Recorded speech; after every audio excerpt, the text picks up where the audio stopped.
warahmatullahi wabarakatuh. Baik, para siswa, sebelumnya mari kita mengucap basmalah bersama ya. Bismillahirrahmanirrahim. Ya, para siswa, ini pertemuan yang kedua kita melanjutkan pembahasan tentang teori atom. Yang sebelumnya itu adalah teori atom klasik.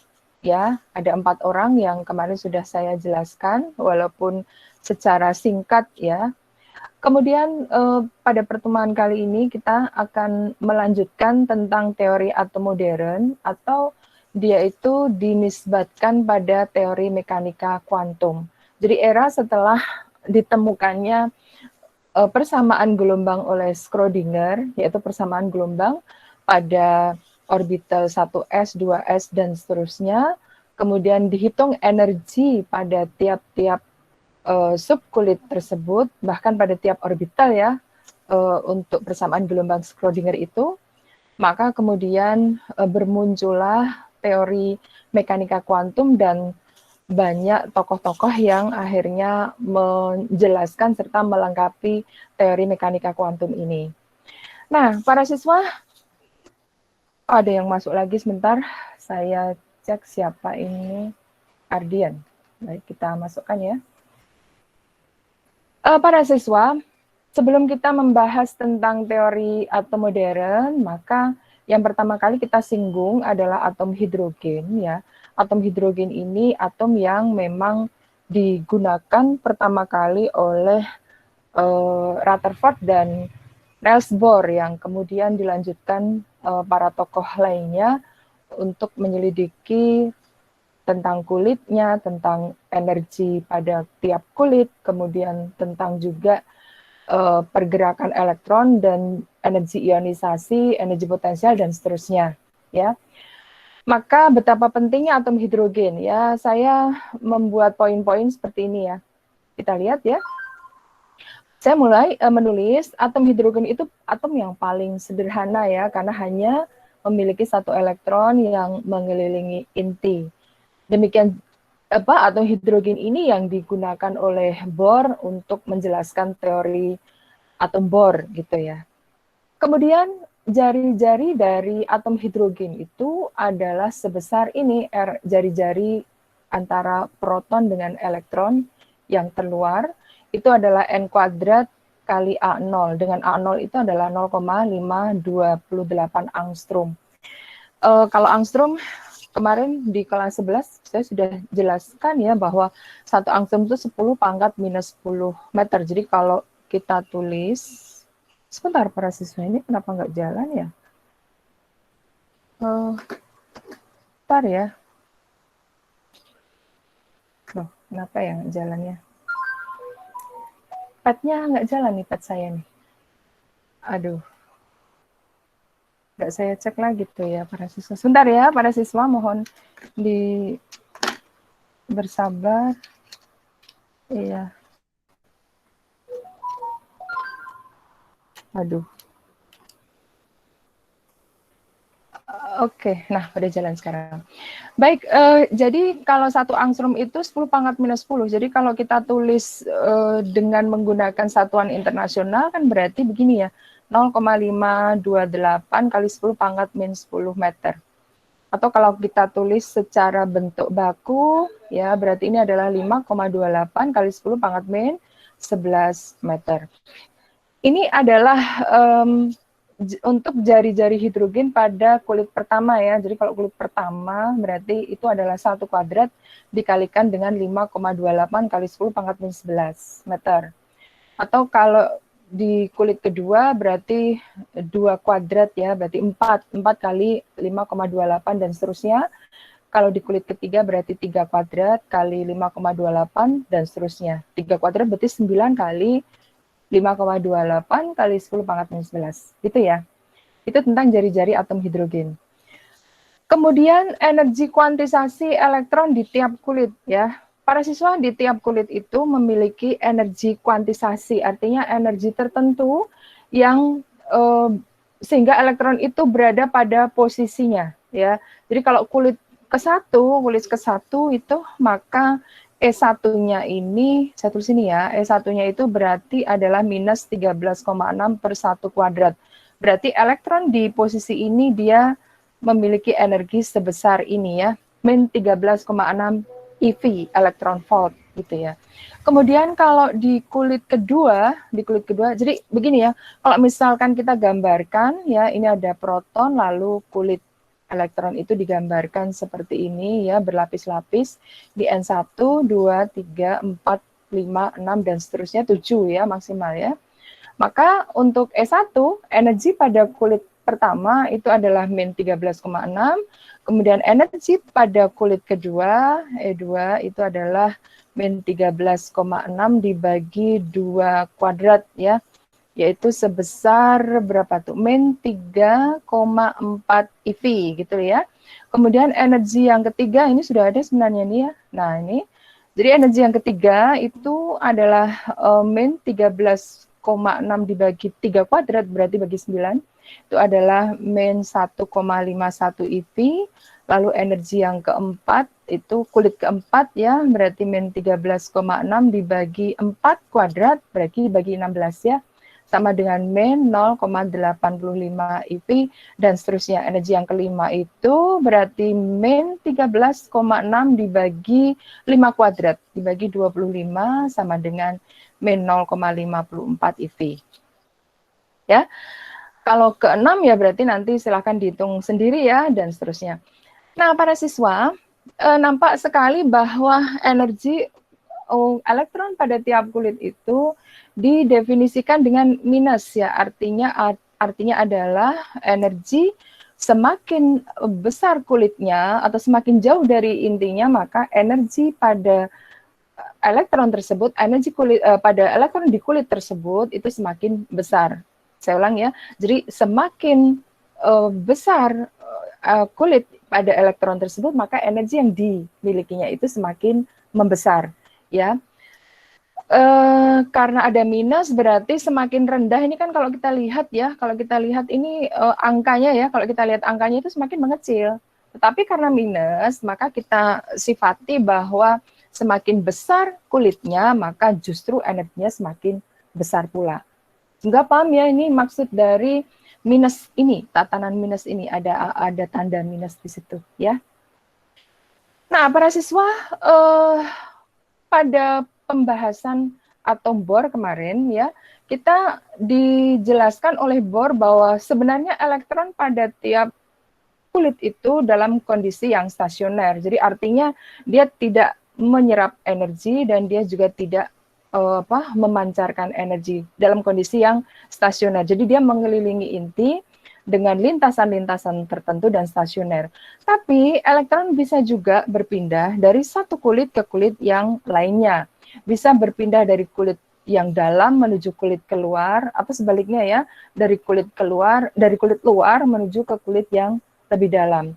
Nah, kalau kita perhatikan ya, misalkan kita meninjau elektron itu, katakanlah ini ada elektron di kulit kedua, dia berpindah ke kulit yang keempat, jadi berpindah ke sini nih ya. Nah, dia berpindah ke sini.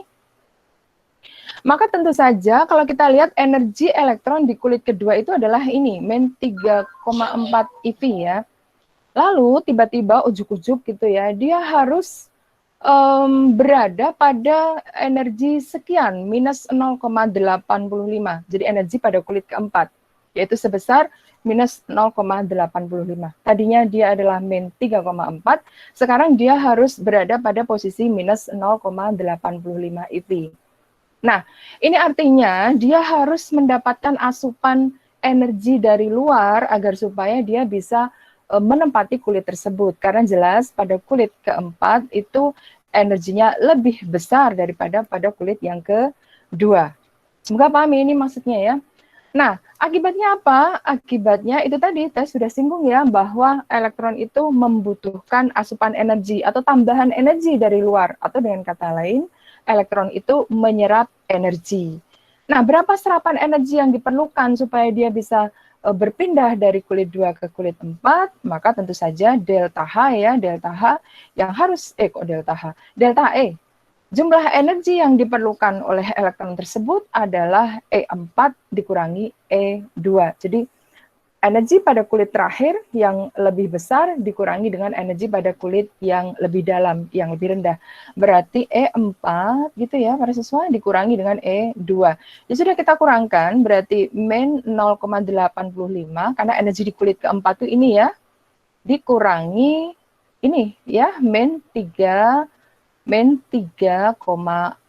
Nah, ini berapa ini kalau kita hitung tuh?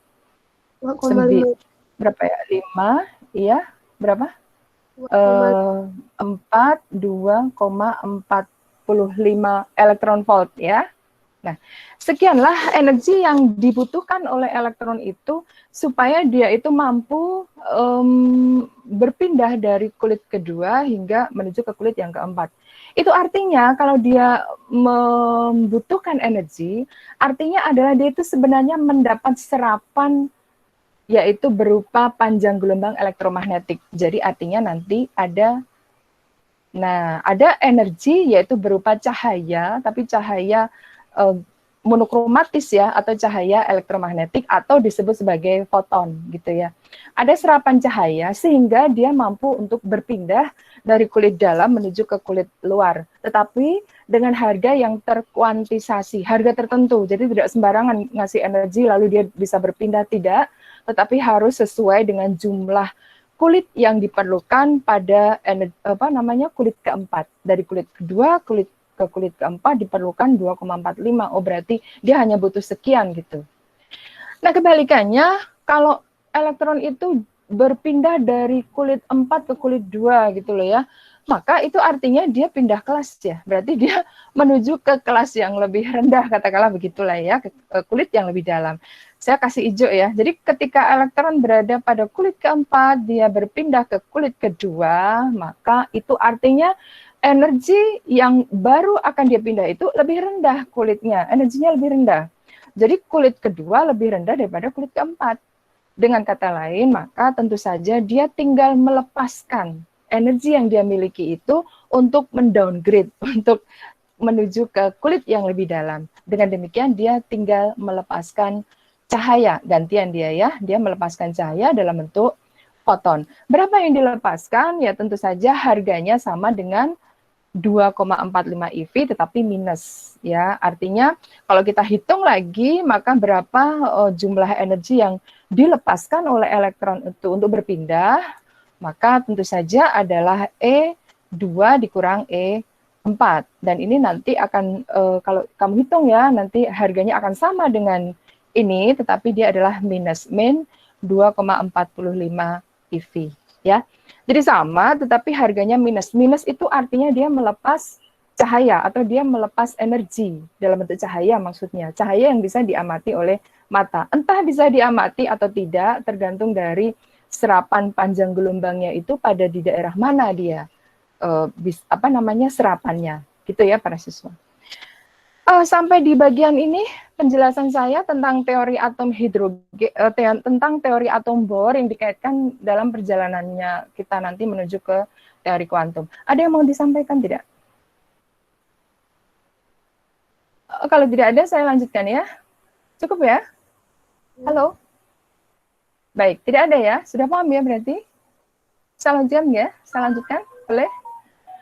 Baik, para siswa, dalam atom hidrogen, para ahli, kemudian para ahli fisika ya, kemudian melakukan eksperimen berkelanjutan dan akhirnya ada beberapa orang ya, ada beberapa tokoh yang menemukan adanya panjang gelombang radiasi pada atom hidrogen. Jadi ada 4 orang ini ya, berturut-turut namanya adalah Lyman, Balmer, Paschen, Brackett, Van. Ini adalah orang-orang yang melakukan eksperimen dan menemukan adanya serapan-serapan spektrum pada atom hidrogen ya. Untuk Lyman itu mengatakan bahwa dia menemukan serapan pada daerah yaitu sinar UV. Jadi ini adalah sinar UV. Ini adalah daerah sinar UV ultraviolet. Apa maksudnya? Setelah dia hitung dengan persamaan matematis dengan menggunakan persamaan Schrödinger ya, persamaan gelombang Schrödinger maksudnya, maka dia simpulkan bahwa spektrum yang dia dapatkan itu adalah spektrum yang menunjukkan bahwa elektron itu berpindah dari kulit luar menuju ke kulit dalam, yaitu kulit pertama. Jadi kalau begitu nanti dia akan menghasilkan 6 spektrum garis ya, yaitu dari kulit 2 ke 1, spektrum 1, kemudian 3 ke 1, spektrum 2, kemudian 4 ke 1, spektrum 3, 5 ke 1, 4, kemudian nanti ada 6 ya. Ini saya licin sekali ya. Jadi ada 6 dan 7. 7 berarti sini ya. 6, maaf, 4, 5, dan 6 ya. Ada 6 spektrum. Pada 6 spektrum pada serapan sinar UV yang ditemukan oleh Lyman. Maka hasil penemuan ini, maka dia teori dia itu dikatakan sebagai deret Lyman. Jadi deret Lyman itu adalah deret spektrum pada atom hidrogen yang menunjukkan perpindahan elektron dari kulit terluar atau kulit 2, 3, 4, 5, 6, 7 menuju ke kulit 1. Dan spektrum ini berada pada serapan daerah gelombang ultraviolet. Semoga paham ya para siswa? Kemudian yang kedua itu ada tokoh namanya Balmer. Ya. Balmer ini juga menemukan spektrum pada atom hidrogen, tetapi rentangnya berbeda dengan yang semula, dengan yang UV tadi yang ditemukan oleh Lyman. Balmer ini menemukan pada daerah yang namanya VL atau visible light. Ini adalah daerah visible light. Visible light itu adalah cahaya tampak, ya, disebut sebagai visible light. Cahaya tampak, yaitu yang pelangi itu loh, magico hibinium itu, ya, warna-warni itu, dia berada menurut Balmer itu setelah dia hitung dengan menggunakan persamaan pada persamaan gelombang Schrödinger, dia simpulkan bahwa visible light itu warna magico hibinium itu tentunya nggak cuma magico hibinium ya, ada serapan warna-warna lain. Disebutkan oleh dia bahwa ini adalah perjalanan perpindahan elektron dari kulit luar menuju ke kulit yang kedua. Jadi ada berapa spektrum ini? Ada berapa garis nih ya? Ada 1, 2, 3, 4, 5 ya. Ada 5 ya. Ada 5 spektrum dari kulit 3 ke kulit 2, kulit 2 ke kulit kulit 4 ke kulit 2, kemudian kulit 5 ke kulit 2, kulit 6 ke kulit 2, dan kulit 7 ke kulit yang kedua. Jadi elektron itu berpindah dari kulit terluar menuju ke kulit yang kedua. Itu adalah deret Balmer, yaitu deret pada gelombang visible light, yaitu cahaya tampak. Semoga paham ya? Kemudian tokoh ketiga itu namanya Paschen ya. Dia juga tokoh yang menemukan ada deretan spektrum pada radiasi atom hidrogen, dan dia menyimpulkan elektron itu berpindah dari luar kulit-kulit tersebut menuju ke kulit yang ketiga. Kali ini ketiga ya.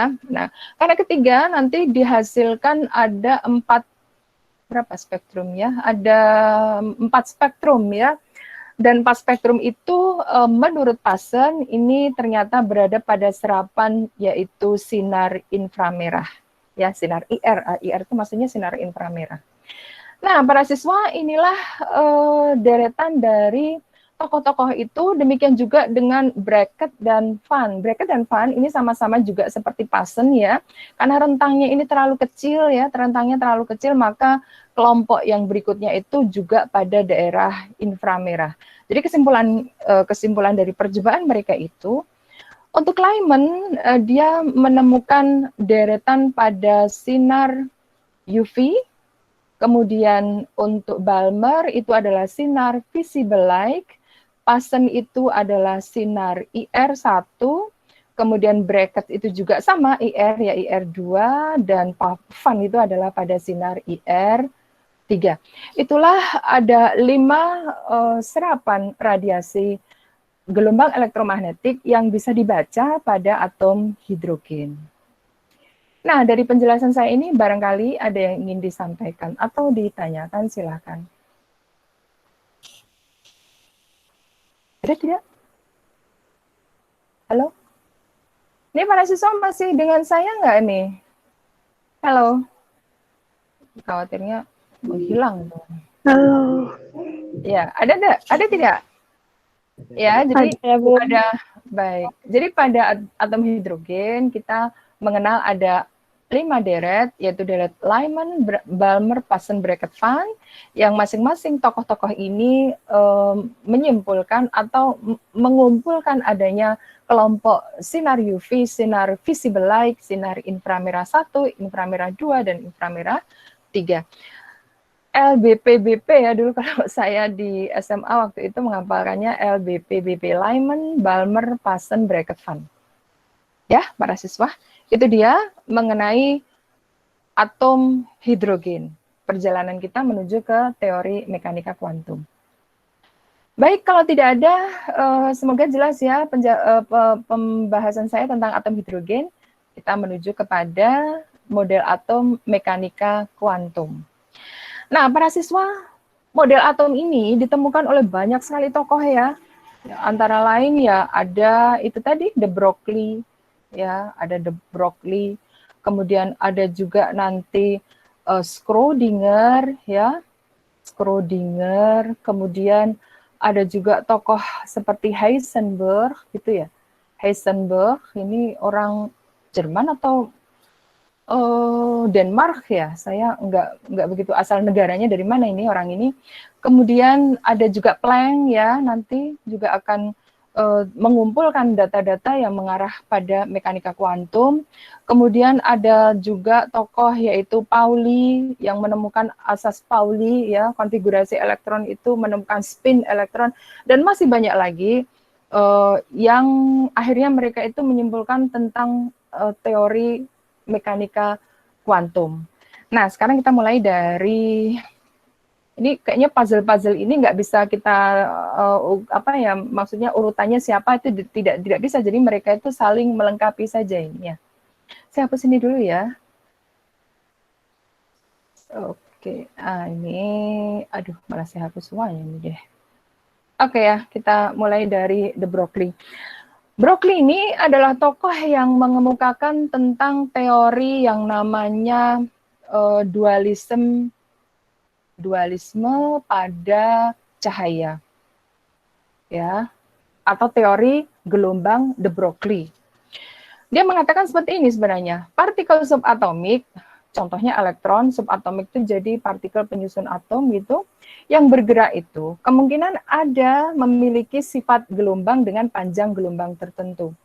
Jadi elektron itu di samping dia dinyatakan sebagai gelombang, dia juga bisa dinyatakan sebagai materi. Atau kalau elektron itu adalah interpretasi dari cahaya, maka ada teori yang dia jelaskan sebagai dualisme cahaya. Jadi maksudnya tadi saya singgung, cahaya itu bisa disikapi sebagai gelombang gitu loh ya para siswa, dan bisa juga nanti disikapi sebagai materi gitu.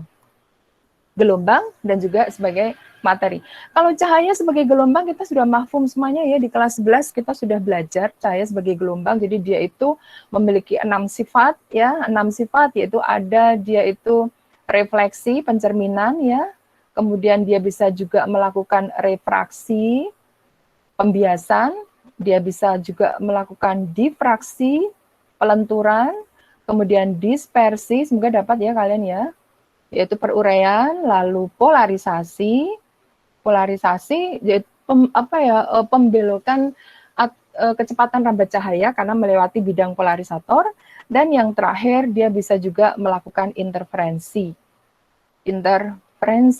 Jadi perpaduan antara dua gelombang sehingga menghasilkan terang gelap seperti yang dilakukan pada percobaan Fresnel-Young di kelas 11. Nah, jadi gelombang, cahaya dinyatakan sebagai gelombang yang memiliki 6 sifat ini bisa diamati oleh mata kita, ya. Jadi refleksi, pencerminan bisa diamati, refraksi bisa diamati, dan yang lainnya. Adapun cahaya itu dinyatakan sebagai materi. Nah, ini adalah hal yang aneh pada saat itu, ya. Cahaya dinyatakan sebagai materi, itu berarti cahaya itu dinyatakan memiliki massa, gitu loh ya. Memiliki massa atau memiliki ya apa ya, massa, jadi ukuran yang bisa ditimbang demikian ya. kalau elektron itu masanya, contohnya massa elektron itu adalah 9,1 kali 10 pangkat min 31 kilogram. Karena dia punya massa, maka cahaya itu nanti bisa melakukan tumbukan atau dia memiliki berlaku hukum tumbukan di sana, ya, hukum tumbukan elastis sempurna berlaku di situ. Nah, pada saat kita membicarakan cahaya sebagai materi, maka nanti ada peristiwa-peristiwa yang tidak bisa dijelaskan kalau kita menganggap cahaya sebagai gelombang. Jadi ada dua peristiwa di sini contohnya, ya, yaitu adalah efek fotolistrik, dan peristiwa yang lainnya adalah efek Compton, gitu ya. Nah, apa ini nanti kita akan bicarakan setelah kita membahas sampai materi ini selesai ya, yang bagian pengenalan ini. Nah, para siswa, untuk cahaya sebagai materi, saya ulang kembali ya, cahaya sebagai materi itu adalah cahaya yang dinyatakan bahwa dia memiliki massa. Karena dia memiliki massa, maka dia bisa melakukan tumbukan antara cahaya dengan foton atau dengan elektron ya. Contoh dari peristiwa cahaya dianggap sebagai materi itu adalah efek fotolistrik dan efek Compton, ya. Oke, sampai di bagian sini ada yang ingin disampaikan atau ditanyakan? Ada tidak? Ya, silakan. Itu kan tadi kan yang teori de Broglie menyatakan yang teori dualisme itu bahwasanya elektron itu kan bisa dipandang sebagai subatomik dan juga bisa memiliki kemungkinan sifat gelombang. Apa yang membuat kita bisa mengatakan elektron itu punya memiliki sifat gelombang tadi itu, Bu? Nah, ini nanti nih. Dia mengungkapkan di sini. Ya. Jadi kemudian dia membuat satu persamaan ya, satu persamaan yang pada saat itu memang agak kontroversial ya, karena dia menghubungkan antara gelombang dengan momentum atau antara gelombang dengan materi gitu loh ya. Jadi ini ya persamaan yang dia lakukan. Jadi menurut de Broglie dia menyimpulkan bahwa ada persamaan seperti ini, lambda sama dengan H per T atau sama dengan H per MV. Lambda itu adalah panjang gelombang dari elektron atau cahaya tersebut. Kemudian H itu adalah konstanta Planck ya, sebesar ini konstanta Planck. Kemudian P itu adalah momentum partikel ya, momentum partikel yang digunakan. Kemudian momentum itu adalah massa kali kecepatan m kali v. Nah, jadi kalau elektron tadi menurut Broglie dengan massa sebesar ini ya, dengan massa yang sangat kecil sekali, ketika dimasukkan ke dalam persamaan ini ya, m kali v dengan kecepatan yang luar biasa tinggi bahkan mendekati cahaya ya. Ya, tidak sama dengan cahaya. Menurut Einstein tidak ada yang kecepatan yang sama dengan cahaya. Maka ketika dikalikan sehingga nanti akan ditemukan adanya lambda yang bisa diamati oleh mata, ya. Atau dengan kata lain, semakin kecil massa dari partikel tersebut, maka sifat gelombangnya itu akan semakin nampak. Ya, saya ulang ya. Jadi kalau massanya itu semakin kecil, karena ini kan berhubungan terbalik itu antara lambda dengan massa menurut de Broglie ya. Semakin besar, semakin kecil massanya, maka lambdanya akan semakin nampak. Jadi lambdanya akan semakin besar, berarti semakin nampak, semakin bisa dilihat bahkan oleh mata telanjang. Sinar merah, biru, magical biniu itu adalah gelombang yang bisa diamati oleh mata telanjang kita. Itu kata de Broglie. Kebalikannya, semakin besar massa dari suatu partikel itu, maka sifat gelombangnya akan semakin tertutupi. Begitu. Jadi intinya, menurut dia, ada hubungan antara lambda dengan massa, dan hubungan itu sangat bisa ditunjukkan oleh elektron, karena elektron ini massanya sangat kecil sekali, dan dia bergerak terus dengan kecepatan yang sangat tinggi, sehingga dia akan menunjukkan kepada kita perilaku gelombangnya atau sifat gelombangnya.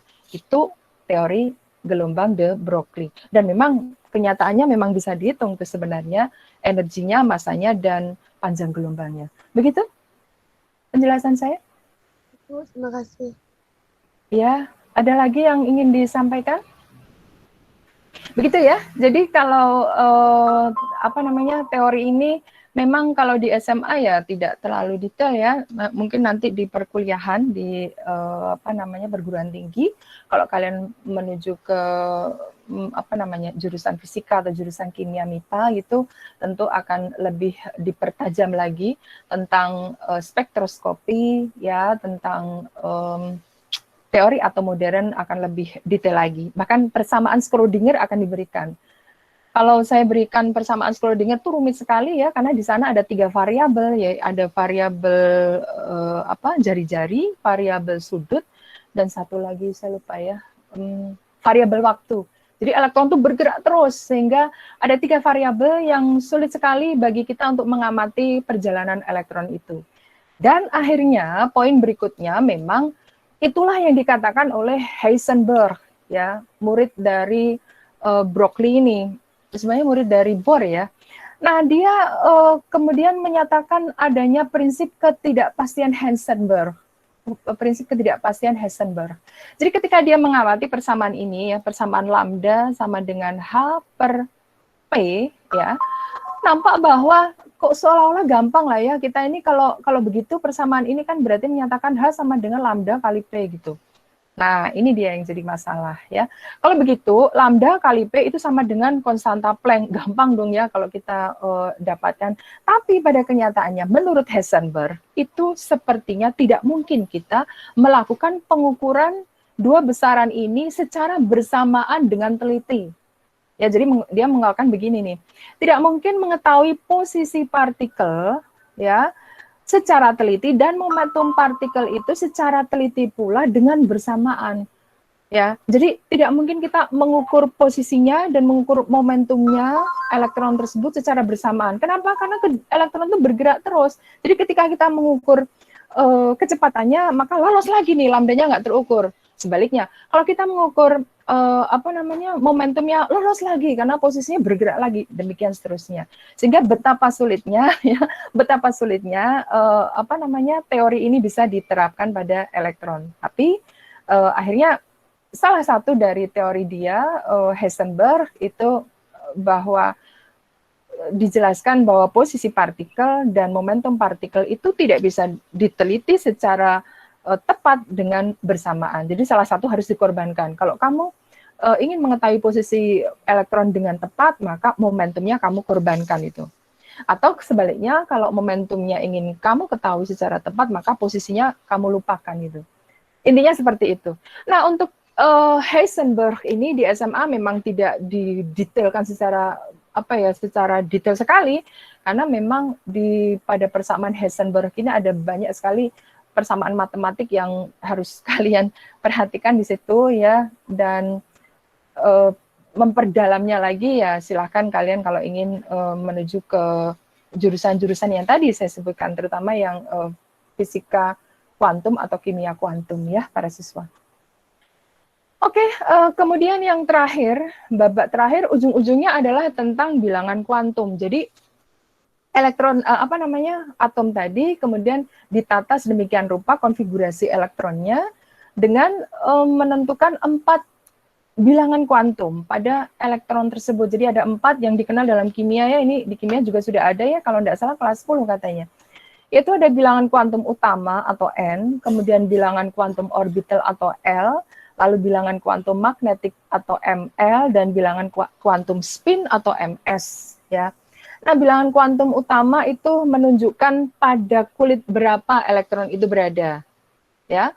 Kemudian kalau bilangan kuantum orbital ya itu menunjukkan bahwa elektron itu berada pada subkulit yang mana, SPDF ya. S itu berbentuk bola, kalau P itu berbentuk seperti ini ya, P ya. Ini adalah PG, PX dan PZ ya, bentuknya seperti itu. Kalau D itu ada 5 ya, ada 5 orbital.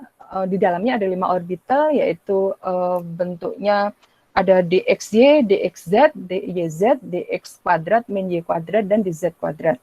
Ya, di kimia sudah dapat semuanya nih. Sedangkan pada orbital 7 itu kita dijelaskan memiliki 7 orbital ya, ada 7 orbital yaitu -3, -2, -1, 0, 1, 2, dan 3. Ini di kelas 10 dulu ya, sudah disampaikan oleh guru kimia kalian. Saya hanya mengulang saja. Kemudian untuk bilangan kuantum magnetik tadi ya, menunjukkan jumlah orbital dalam subkulit. Jadi kalau untuk S itu hanya 1, kalau P itu berarti ada 3, min 1, 0, dan 1. Kemudian kalau D itu ada 5, berarti min 2, min 1, 0, 1, dan 2. F itu ada 7, dan seterusnya ya. Kemudian spin itu menunjukkan arah rotasi elektron pada sumbunya atau perputaran elektron pada sumbunya.